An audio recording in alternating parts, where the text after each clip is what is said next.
सदक़ल्लाहुल-अज़ीम जज़ाकल्लाह। व सदक़ रसूलुहुन नबियुल करीम व नहनु अला ज़ालिका मिनश शाहिदीन। जज़ाकल्लाह जनाब कारी अताउल मन्नान वारिसी साहब। रियाज साहब आए हुए हैं तो जी। आगाज़ करें फिर जी, कैसे जी, आपने बिल्कुल। बचत कैसे करनी है हाँ जी बिल्कुल। एक तो महंगाई के इस दौर में महंगाई आपने है। अच्छा तरीका निकाला है हाँ जी, वैसे। एक तो आपसे स्टीविया के बारे में भी बात करते हैं और जानते हैं। पहले तो ये बताएं कि आपका रमज़ान कैसा जा रहा है? अल्हम्दुलिल्लाह बहुत अच्छा, अच्छा जा रहा है। शुक्र अल्हम्दुलिल्लाह।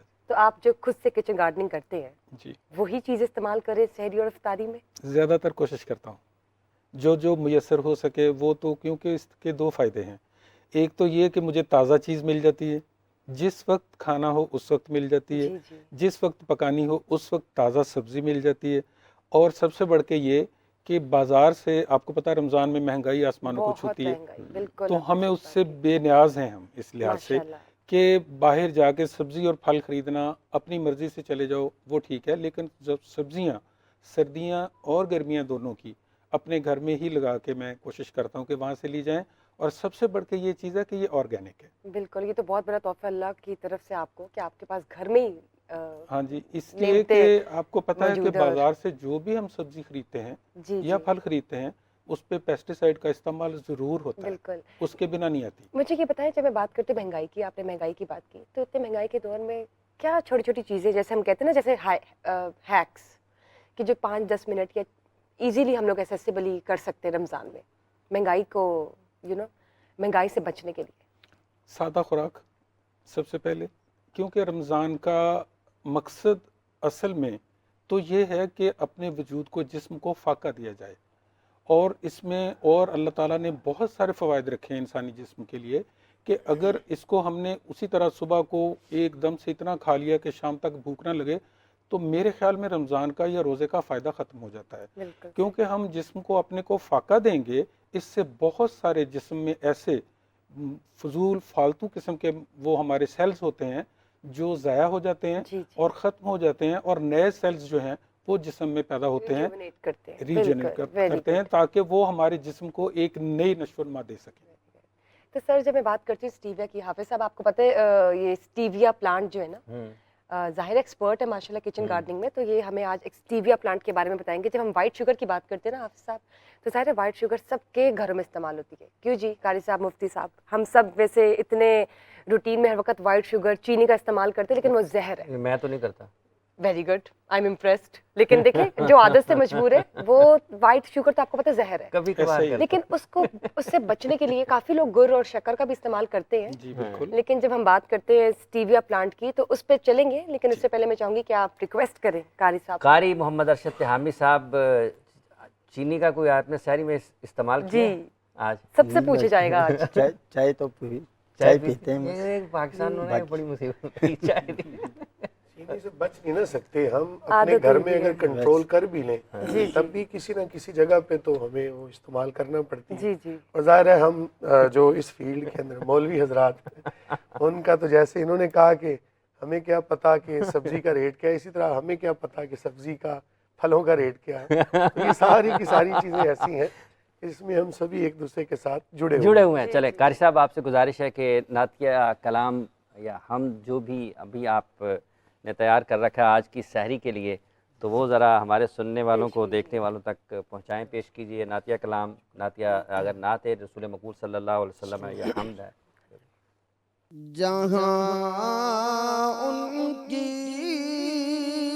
निगाहों का निशाना ठहर जाता है, जहाँ उनकी निगाहों का निशाना ठहर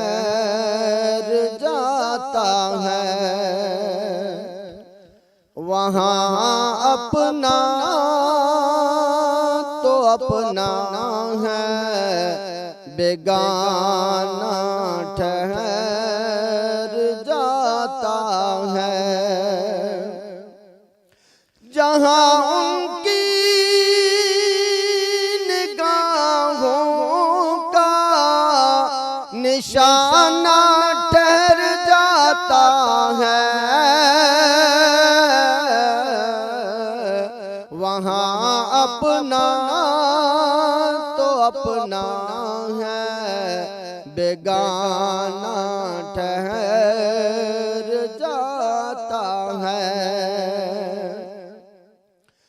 कसम का कर मैं कहता हूँ कि गारे सुर में जाकर,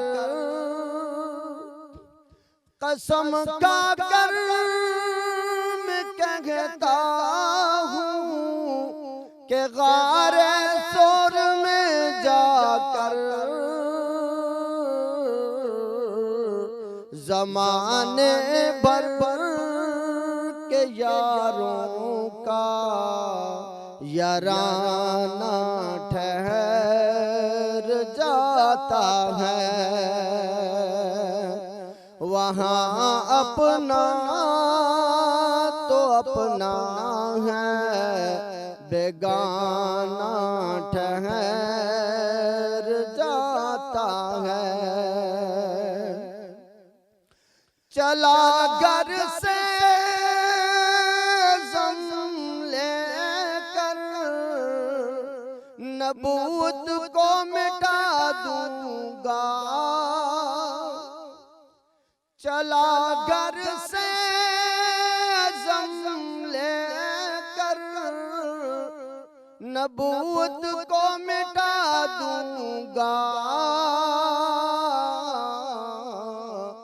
पड़ी नजरे मोहम्मद जब दीवाना ठहर जाता है, पड़ी नजरे मोहम्मद जब दीवाना ठहर जाता है, वहाँ अपना तो अपना है, बेगाना ठहर जाता है। गवाही मस्जिद नबवी की दीवार के मस्जिद में नवासा हो जो कंधों पर तो नाना ठहर जाता है, नवासा हो जो कंधों पर तो नाना ठहर जाता है, वहाँ अपना तो अपना है, दीवाना ठहर जाता है। जज़ाकल्लाह जज़ाकल्लाह, बहुत बहुत शुक्रिया बहुत बहुत आपका। शुक्रिया जनाब कारी मोहम्मद अरशद तहामी साहब। अल्लाह ताला हमारी ये काविश कबूल फरमाए और आपकी आमीन, ताकत आमीन। और आवाज़ में अल्लाह ताला आपकी मज़ीद असर और तासीर अता फरमाए। बहुत बहुत शुक्रिया। तो जी, स्टीविया प्लांट की बात हो रही थी, तो बताइए कि स्टीविया प्लांट क्या होता है? इसका कोई बीज होता है तो किस तरह से हम ले सकते हैं, सब ज़रा बताएं बेसिक्स इसके। अगर तो ज़्यादा जगह पे काश्त करना है, अगर हमारे घर में ज़्यादा जगह है तो हम इसका बीज काश्त करके फसल को ले सकते हैं। ठीक लेकिन है। अगर जगह कम है तो फिर हम इनको गमलों में या बड़े पॉट्स में भी लगा सकते हैं। और इसके लिए ज़रूरी नहीं है कि हम इसको बीज लेके ही फसल पूरी काश्त करें, ये आसानी से अवेलेबल है मार्केट में पौधे। कितने का होगा? मेरे ज़रा ख्याल बताएं। में 100-200 रुपए का एक पौधा मिल जाएगा आपको। अगर वो इस तरह करके आप 10-15 पौधे लगा दें तो ये आपके घर की पूरी ज़रूरत करने के लिए काफ़ी इतने है। इतने से जो गमले होते हैं हाँ जी, ट्रायंगल शेप में, जी, उसमें मतलब उसमें लगा फिट दें, हो या जाता है। बड़े पॉट में लगाने हैं तो एक बड़े पॉट में 4-5 पौधे, 10 पौधे कटहल भी लग जाएंगे। और लेकिन इसका इस्तेमाल सिर्फ इतना ही है, ये 2-3 पत्ते 2-3 कप चाय के लिए काफ़ी हैं। और इसमें पूरी मिठास होती है जैसे इसमें चीनी। उस वाइट शुगर से 100 गुना ज़्यादा मिठास है और 0 कैलोरी है। सबसे बड़ी चीज़ इसकी ये है, और ये ऑर्गेनिक है, ये हार्मफुल नहीं है। तो ये बताएं, ये इस पे कोई जब जो पौधा होता है इस पे कोई कीड़ा लगने का खतरा, कोई उसको इस पे सफाई कैसे करते हैं, इस्तेमाल कैसे करते हैं? आपने सिंपल अपने किचन गार्डन में जाना है, जी जी। 2-3-4 पत्ते अपनी हस्बे ज़रूरत, वो आपने अगर चाय बनानी है, कोई मिठाई बनानी है, मीठी चीज़ कोई भी बनानी है, स्वीट, घर में कोई भी स्वीट तैयार करते हैं आप उसमें इस्तेमाल कर सकते हैं। इसमें पूरी मिठास है, और मैं चूँकि खुद इस्तेमाल करता हूँ, मुझे इसलिए पता है, मैं दावे से इसलिए कह रहा हूँ कि ये चीज़ें वो हैं जो मैंने इस्तेमाल की हैं।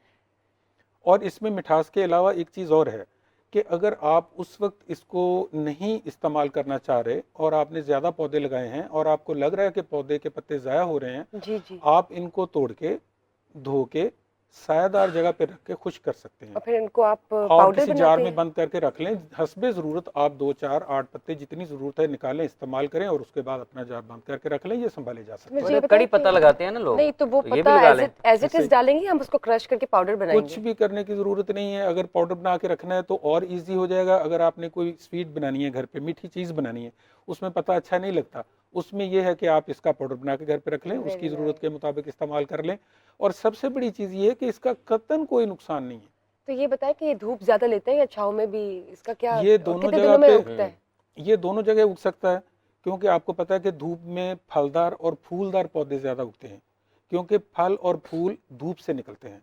ये ग्रीन पौधे हैं, इनके पत्ते इस्तेमाल करने हैं, किसी भी जगह पे आप रखेंगे ये पौधा बेहतरीन नशोनुमा पाता है। और एक और चीज़ बता दूं, अगर जी, आपने इसको बढ़ाना है, इसकी टहनी को तोड़ के काट के अच्छे से दूसरी जगह पे लगा दें, दूसरा पौधा तैयार हो जाएगा थोड़ी देर में, उसी से जड़ें पकड़ेगा और पौधा बन जाएगा। थोड़ी देर मतलब कुछ दिनों में या? कुछ दिनों में, 2, ठीक 4, हो 5 गया। दिनों में, 1 हफ्ते में पौधा आपको बिल्कुल दोबारा से शगुफे निकालता हुआ नजर तो आएगा। यानी मुफ्ती कि साहब, आपकी तो मस्जिद में खासी जगह है, आज तो लगे रमजान लगे में तो पौधे। ये बन सकती है फिर जी टेक्निक बिल्कुल, जो है। मैं इत्तेफाक करता हूँ इस बात से। बल्कि हर वो बंदा कि जो आज महंगाई का रोना रोता है, बल्कि हम सभी इसके अंदर शामिल हैं। तो मुझे बड़ी खुशी हुई। ये वो चीज़ है कि जो आज से कम बेश 1 साल पहले मैंने खुतबा के अंदर बयान की, तो कई लोग ना बड़ा ताज्जुब से देख रहे थे। मैंने कहा कि देखें कि हमारे घरों के अंदर जो हमने घास लगाई हुई है, या हमने ऐसे ही जो बिल्कुल सजावट के लिए पौधे लगाए हैं, तो हमें चाहिए कि अपने घरों में जो जगह है वहाँ पर हम सब्जियाँ लगाएं, वहाँ पर हम वो चीज़ें लगाएं कि जिनकी किचन को ज़रूरत है, जिनकी रोज़मर्रा इस्तेमाल के अंदर हमें ज़रूरत होती है, तो वो चीज़ें हमें काश्त करनी चाहिए। तो बिल्कुल बड़ी अच्छी बात है जनाब। मेरा सिर्फ सवाल ये था कि आप जो कह रहे हैं ये कलमकारी से होता है, ये पौधा बीज से होता है बीज एक्चुअली। से होता है, उसके बाद कलम भी इसकी लगा सकते कलम हैं। भी लगा सकते हैं आप। बीज इसलिए कि इसका बीज लगाएंगे वो बड़ी एक मेहनत तलब चीज़ है।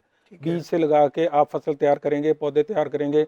पौधे से पौधा बनाना उसकी निस्बत ज़्यादा आसान है। ठीक है। आपने 2-4 पौधे बाजार से ले लिए, लगा लिए घर पे। अब आप चाह रहे हैं कि ये भी होता है कि पौधे उम्र के साथ वो लगता है ख़राब होना शुरू हो रहे हैं, आप शाखें काटें, नए पौधे तैयार हो जाएंगे आपके उसी दौरान। और सबसे बढ़ के ये है कि आपकी सफ़ेद चीनी, यानी कि जो एक वाइट पॉइजन जिसको कहते हैं, उससे आपकी जान छूट जाएगी। और इसके अंदर कैलोरीज नहीं है। तो बेकरी के आइटम्स का क्या होगा राना साहब? वो बेकरी वाले जाने जी, ये नहीं, आपने अगर अपनी हमने सेहत घर का में खानी है। आपने अपनी सेहत का ख्याल रखना है। हाँ। आप उस हवाले से आपको बहुत सारी चीज़ें बेकरी की छोड़नी पड़ती हैं। जंक फूड हमारे लिए अच्छा नहीं है, बेकरी आइटम हमारे लिए अच्छी नहीं है। मुख्तलिफ मौक़ों पे, जैसे खुशी का मौका है, कोई थोड़ा बहुत ले लेने में कोई हर्ज नहीं होता, लेकिन कुछ लोग बाकायदा अपनी ज़िंदगी में इनको खुराक का अगर हिस्सा बना बिस्किट के बनाने हो इस्तेमाल किसी करते ने, हैं। घर भी बन सकते हैं ना जो बिस्किट, घर में चीज़ें बनाते हैं वो तो इसका पाउडर बना के इस्तेमाल करें, इस्तेमाल कर सकते हैं। बिल्कुल कर सकते हैं और बहुत अच्छा है। मतलब अगर पाउडर बन गया तो फिर तो आप किसी भी किस्म की चीज़ में और इस्तेमाल कर सकते इसकी हैं। एक और बड़ी खूबी कि इसको डायबिटिक भी ले सकता है। अच्छा। शुगर के मरीज भी इसको ले सकते हैं, उनको भी इसका नुकसान इसलिए नहीं होगा कि इसमें कैलोरीज नहीं है, उनकी बॉडी की वो शुगर नहीं बढ़ाएंगे। तो गन्ने के मुकाबले पर अगर इसको मुल्क की सतह पर काश्त शुरू की जाए तो फिर तो बहुत अच्छा है। हमारे अगर काश्तकार किसान करें तो वो बहुत प्रॉफिट कमा सकते हैं, कमा सकते हैं। बहुत प्रॉफिट कमा सकते हैं। लेकिन ये बताया कम जाता है, और कुछ हमारा किसान जो है वो एक ट्रेडिशनल ज़रात की तरफ जा रहे हैं, ये थोड़ा अनट्रेडिशनल पे आ जाती हैं चीज़ें। इससे आप थोड़ी मेहनत करके थोड़े जगह से ज़्यादा मुनाफा कमा सकते हैं।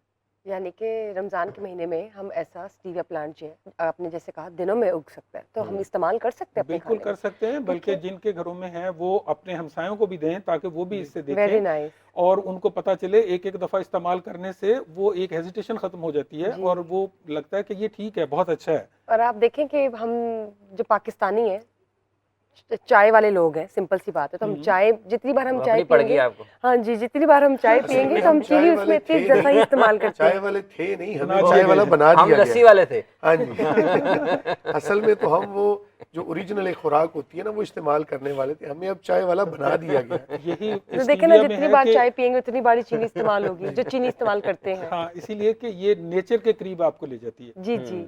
और आप उसी वक्त ताज़ा। अच्छा, लेकिन अगर एक कभी- जो सबसे अहम बात यहाँ पर राना साहब है वो जो आपने अभी कहा है कि अगर हम इसको गन्ने के मुकाबले पर अगर कौमी सतह पर भी काश्त करने की एक मुहिम हो या उसके ऊपर दिलचस्पी लोग दिखाएं तो ये सफ़ेद चीनी का मुतबादल हो सकता है।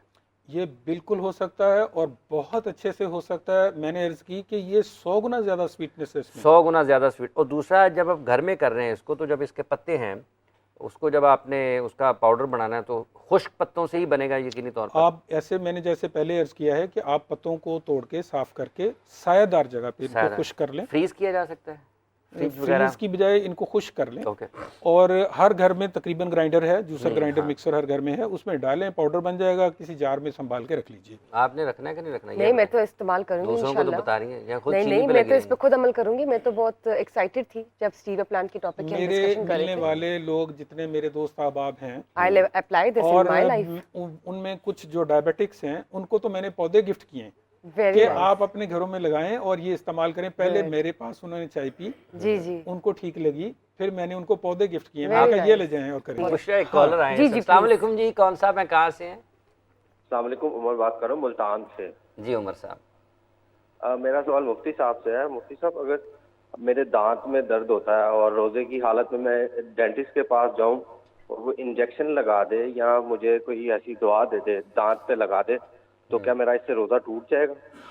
दो हिस्से उमर साहब आपके सवाल के, एक दवाई का लगाना और दूसरा इंजेक्शन लगाना। जी मुफ्ती साहब। जी देखें कि जहाँ तक ताल्लुक़ है ना इंजेक्शन लगाने का, तो फ़ुक़ाए किराम की इसमें आरा मुख्तलिफ हैं। एहतियात इसी में होती है कि जो एहतियाती कौल पर अमल किया जाए कि अगर तो ज़रूरत शदीदा बन जाए ना तो फिर हम एज़ ए मजबूरी उस कौल पर अमल करते हुए इंजेक्शन से रोज़ा जिन फ़ुक़हा का ये कौल है कि इंजेक्शन से रोज़ा नहीं टूटता, हम उस पर बामरे मजबूरी अमल कर सकते हैं। और दवा का लगाना वो भी जायज़ है कि जब एक ज़रूरत बन जाए। सिर्फ आपने ये याद रखना है, कौन बात कर रहे थे? उमर साहब मुल्तान। उमर साहब मुल्तान से बात कर रहे हैं। आपने सिर्फ ये याद रखना है कि कोई भी ऐसी चीज़ जो हलक में टपकाई जाए या डायरेक्ट जो दिमाग के अंदर टपकाई जाए, मैदा के अंदर टपकाई जाए, उससे रोज़ा टूट जाता है। अब अगर हम इस दलील को मद्देनज़र रखें तो फिर इंजेक्शन से रोज़ा नहीं टूटता। बाज़ फ़ुक़हा ने इसमें थोड़ी सी तकसीम भी की है कि जो वेन के अंदर इंजेक्शन लगता है वो डायरेक्ट चूँकि मैदा के अंदर जा रहा है तो उससे रोज़ा टूट जाता है। लेकिन मेरी जो राय है ना अपनी, मैं जब तमाम अक़वाल को पढ़ता हूँ तो इसमें तत्बीक इस तरह देता हूँ कि अगर हाजत शदीदा बन जाए, बिल्कुल समझ ले कोई नाकाबिले बर्दाश्त तकलीफ है, इतना शिद्दत का दर्द है कि जो आपसे बर्दाश्त नहीं हो रहा, तो फिर आप इंजेक्शन लगवा लें। इंशाअल्लाह अज़ीज़ अल्लाह ताला की बारगाह में कभी उम्मीद है कि गुनाहगार नहीं होंगे। और अगर आप इन तमाम चीज़ों से भी बचना चाहते हैं तो आप इंजेक्शन लगवा लें, आप जनाब दवाई भी लगा लें और एहतियातन इस रोज़े को आप बाद में कज़ा कर लें ताकि जो जहन के अंदर एक खदशा आ रहा था ना वो भी ख़त्म हो। लेकिन साथ में अगर जैसे आपने भी कहा कि आप लगवा लें बाद में कज़ा भी कर लें, लेकिन आप समझते हैं कि फिर अगर उसके बाद इतना वक्त हो तो रोज़ा मुकम्मल भी कर लें, एहतियाती तौर पर बाद में कज़ा कर लें? मतलब ये है कि जब उसने इंजेक्शन लगवाया है तो रोज़ा उसका फासिद नहीं हुआ। हम ये कहेंगे रोज़ा उसका फासिद नहीं हुआ, सिर्फ वो जो जहन की सुकून के लिए जी, तो वो बाद में ना इसकी कज़ा कर ले ताकि जो एक जहन के अंदर खदशा था वो भी खत्म हो जाए। अगर वो बाद में रोज़ा नहीं रखता, क्योंकि रोज़ा तो उसका फासिद नहीं हुआ तो वो गुनाहगार नहीं होगा। ठीक है, इसलिए वो परेशान ना हो। हमने उसको गुनाह से बचाने के लिए नहीं कह रहे, हम सिर्फ उसके जहन के अंदर जो एक बात आएगी ना, कभी ज़िंदगी में सोचेगा कि पता नहीं यार वो फलां कौल पे अमल कर लेता तो बेहतर था, तो उस खलिश से बचने के लिए उसकी कज़ा करेगा। हम ये कतई तौर पर हुक्म नहीं लगाते कि वो गुनाहगार होगा, गुनाह से तो उसको हमने बचाया है।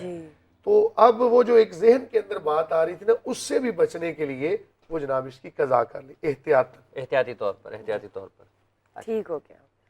राना मुझे साहब, आपने बताएं। बड़े सवाल जमा किए हैं राना हाँ जी, साहब मैंने ने। तो इतने सवाल जमा किए हुए, बल्कि मैं ये भी बताती चली ऑडियंस को कि इंशाल्लाह आगे जाकर हम इनसे पूछेंगे और ये हमें सुपर बताएंगे फूड्स के सुपर फूड्स पे। सुपर फूड्स तो एक बहुत बड़ी डिटेल्ड, जैसे कहते थे ना कि एक डेप्थ में एक सब्जेक्ट है जिसके बारे में हम जानेंगे। और मुझे बताइए, वैसे सुपर फूड्स की अगर बेसिक की बात करते हैं तो सुपर फूड्स के बारे में चलिए बताइए। सुपर फूड्स में जैसे हम मशरूम को ले लेते हैं, जी जी ये मैं पहले कॉमन नेम एक दो लेता हूँ जी जो सबको पता है। और मोरिंगा सबको तकरीबन पता है जी, इसका इस्तेमाल। इसमें जो है विटामिन और मिनरल बहुत ज़्यादा हैं, किसी भी कंपैरिजन किया जाए तो उसमें ज़्यादा हैं। इसके अलावा चिया है, किनवा है, इस तरह कोई 7-8 सुपर फूड हैं जो हम इनमें से कुछ तो घरों में लगा सकते हैं जी जी जी और घरों में लगा के हम इस्तेमाल कर सकते हैं। जैसे मोरिंगा की बात की है तो मोरिंगा का एक पौधा घर में लगा लें, आपके लिए अनाफ है। ये बड़ा दरख्त की शक्ल अख्तियार कर जाता है, इस पे बहुत पत्ते लगते हैं और इसके भी तो सिर्फ पत्ते इस्तेमाल करने हैं।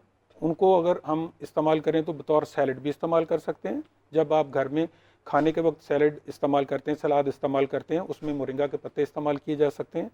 टेस्ट कोई बहुत अच्छा नहीं है इनका, इन सब लेकिन के- सलाद में मिक्स करके लें तो ठीक है। इन सब के बीज ही होते हैं इनके obviously। बीज होते हैं, तो ये महंगे हैं दो या तरह का affordable होता है। मोरिंगा बाजार में आसानी से अवेलेबल है। क्या प्राइसेस होंगी? मेरा ख्याल में 2-3 हज़ार रुपए का किलो होगा और किलो बहुत ज्यादा होता है। तो यानी ये कि घरों में सीड लगाने के कुछ लिए सीड महंगे हम होते तो हैं। कुछ हाँ जी, लेकिन लेकिन प्लांट चिया आप सीड ले लें। चिया सीड मेरे ख्याल महंगे हैं थोड़े से। चिया सीड तो महंगा है, लेकिन इसमें यह है कि आप सीड की बजाय ना अनलिमिटेड मोरिंगा उगा भी का- तो सकते हैं ना आप हाँ। सीड्स। लेकिन मैं यही सोच रही थी कि देखिए हम है सुस्त, हमारी कौम ही सुस्त है।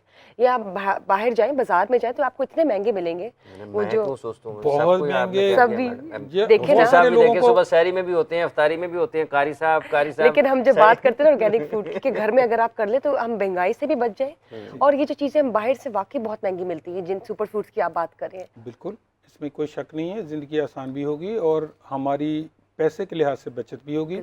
और जो हम खाएंगे हमें पता होगा कि हम क्या खा रहे हैं, क्योंकि बाजार से लाई गई सब्जियां, फल वगैरह, आपको पता है जहरों का इस्तेमाल बेतहाशा इन पे किया गया होता है। तो जो बाजार से लाई हुई चीज़ें होती हैं, फल सब्जियां, ठीक है, उन पे केमिकल्स लगे हुए होते हैं कि वो जल्दी ग्रो करें या पता नहीं क्या क्या होते हैं वसाइल।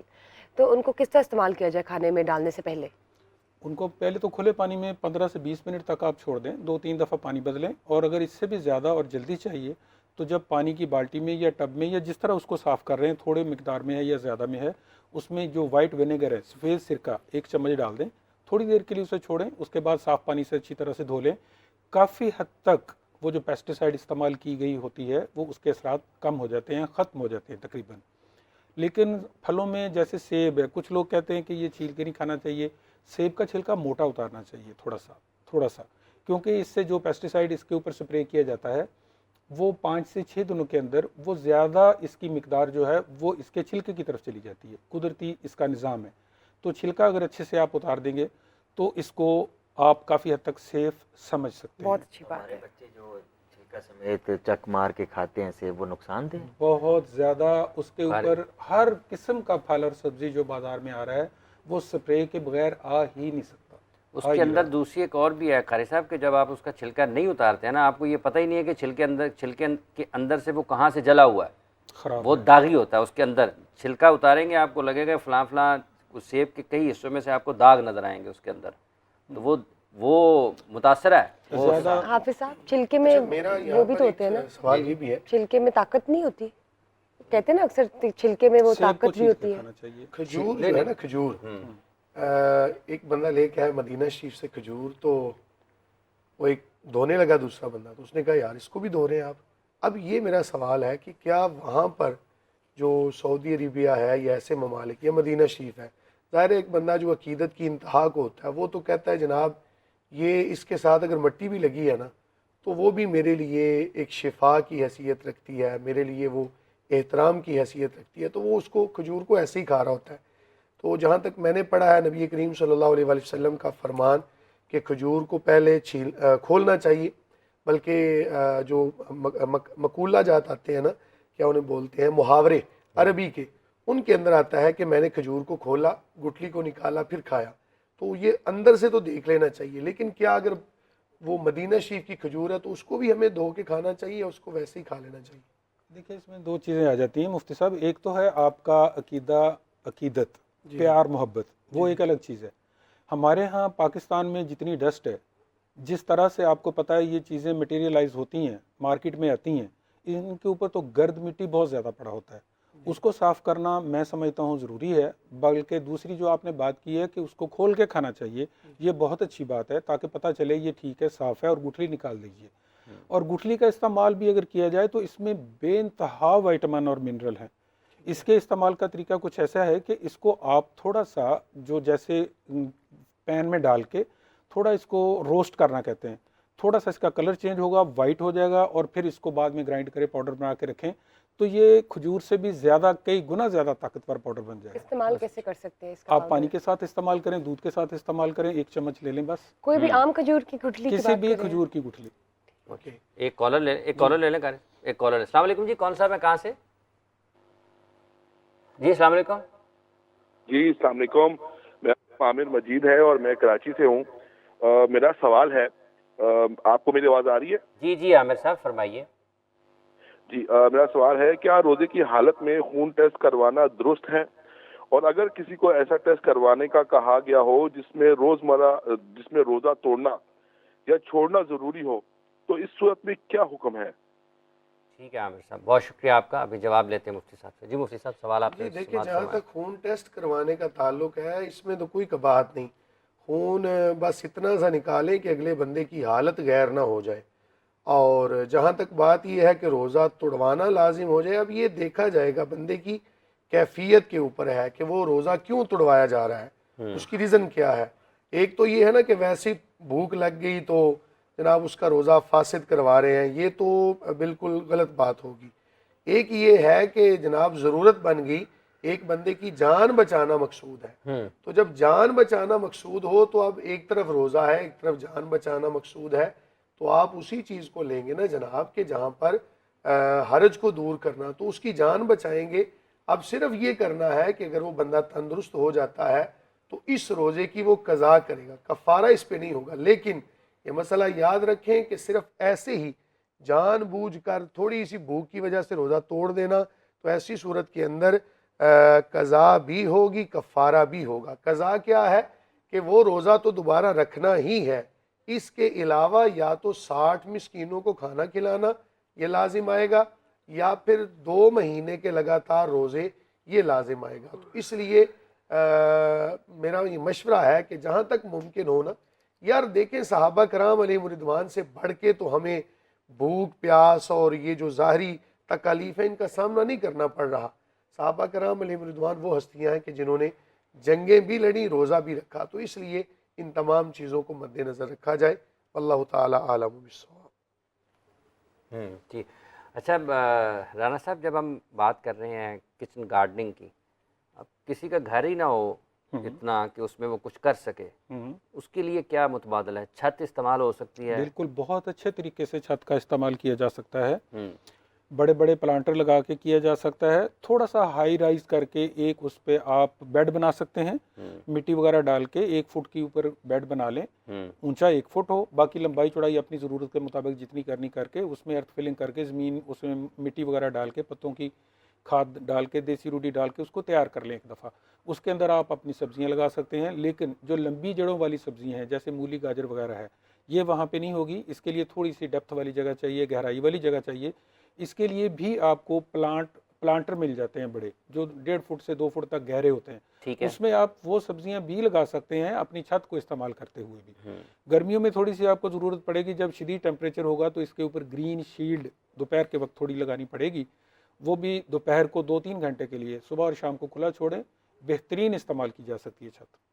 कितना आपके ख्याल में एक घर में अगर छत पे ये सारा किया जाता है निज़ाम, तो कितनी की सब्ज़ी मिल सकती है, कितनी की फसल मिल सकती है? मतलब एक फ़र्ज़ कर लेना कि एक मरतबा गाजर उगाई है तो वो काश्त कर लिए, एक मरतबा घर में कितनी की हो सकती है? इसका क्या तरीक़ाकार है? डिपेंड करता है कि आपकी कंजप्शन कितनी है, आप कितनी इस्तेमाल करते हैं और आपके पास छत के ऊपर जगह कितनी है। ठीक है। दोनों चीज़ों को सामने रख के आप उसके मुताबिक काश्त कर सकते हैं। छत पे ज़्यादा जगह है, आपकी ज़रूरियात ज़्यादा है, आप उतनी ज़्यादा काश्त कर लें, ज़्यादा जगह पे काश्त कर लें।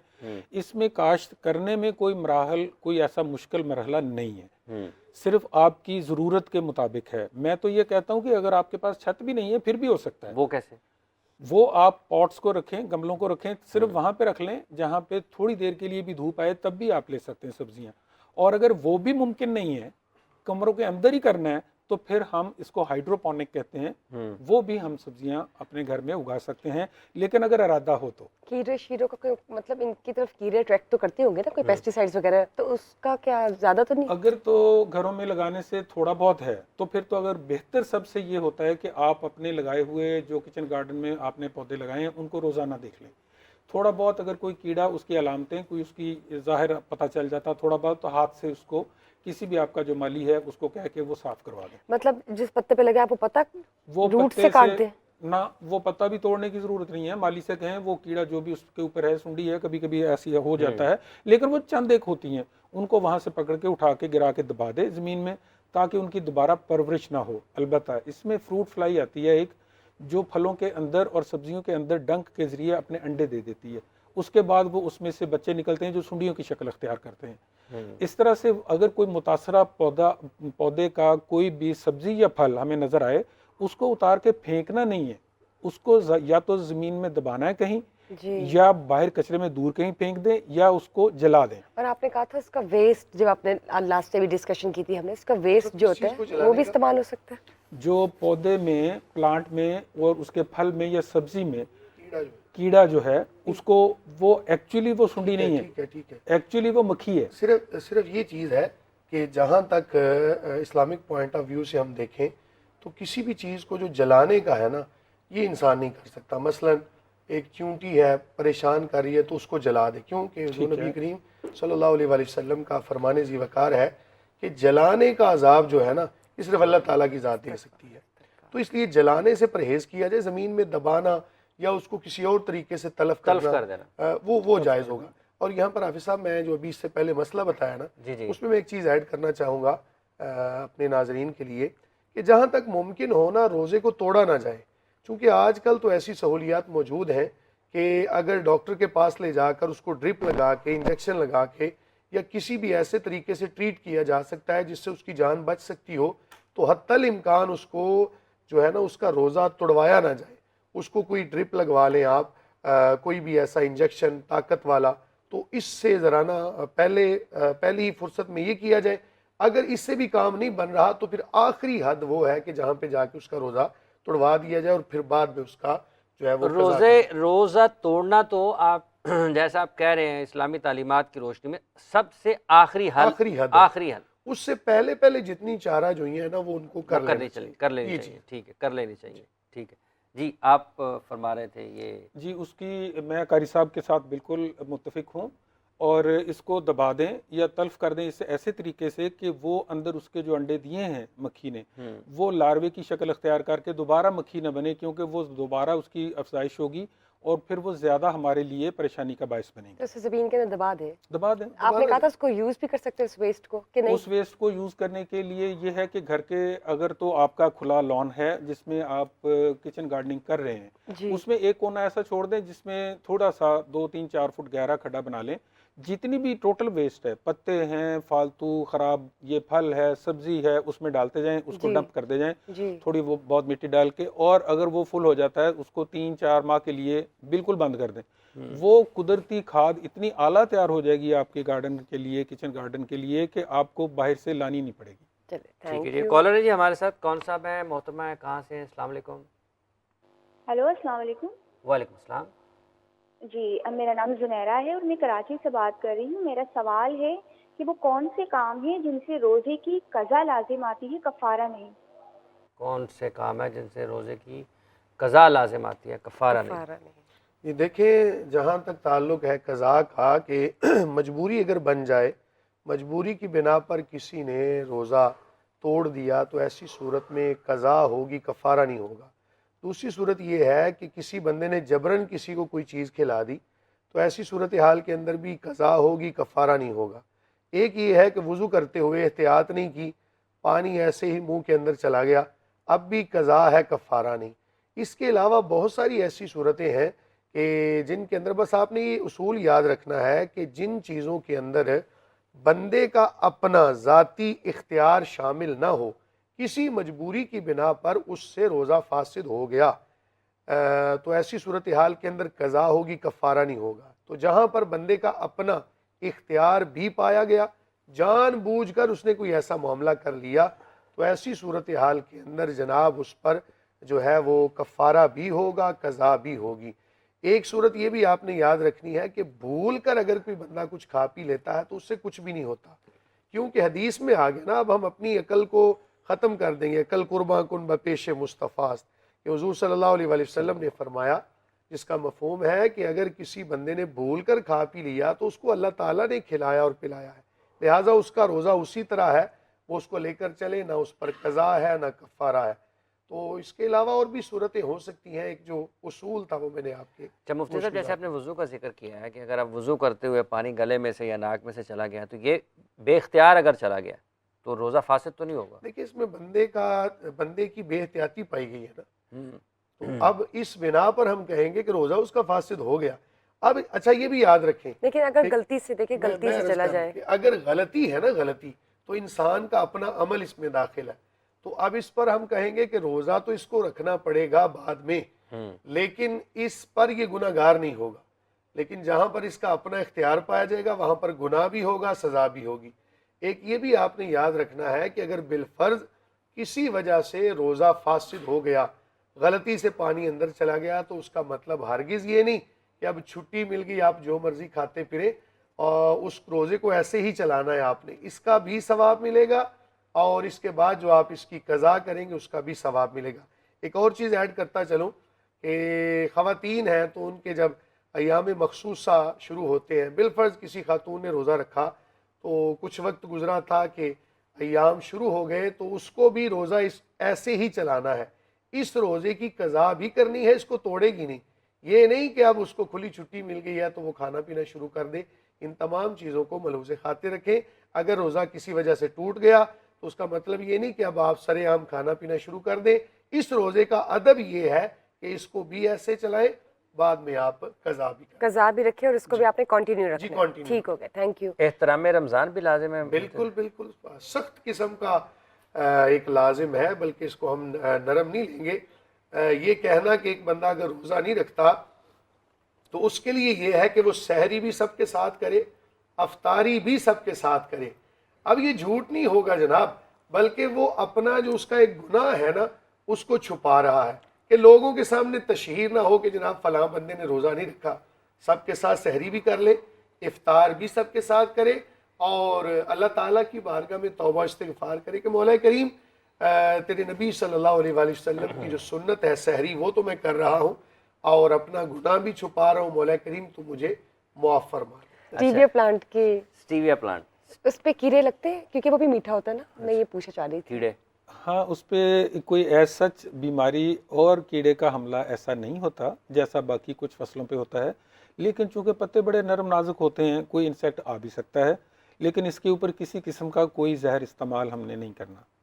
और अगर किचन गार्डनिंग में अगर इस तरह की ज़रूरत पड़ जाए, किसी का बड़ा लॉन है, बड़ा उसने किचन गार्डन बनाया हुआ है, उसको ज़रूरत पड़ गई है कि उसने उसको जहर इस्तेमाल करनी पड़ रही है मजबूरन, वो भी बहुत ज़्यादा उसने कनाल 2 कनाल पे लगा लिया, बड़े घरों वाले ये कर लेते हैं ना, फिर जहर वो इस्तेमाल करना है जो थोड़ी देर तक असर रखता हो। वो 24 घंटों में 48 घंटों में उसका जहर के असरात काफ़ी हद तक 70-80% ख़त्म हो जाते हैं। कहने वाले तो ये कहते हैं, माहिरीन तो ये कहते हैं कि ख़त्म हो जाता है वो, लेकिन थोड़ा बहुत होता है।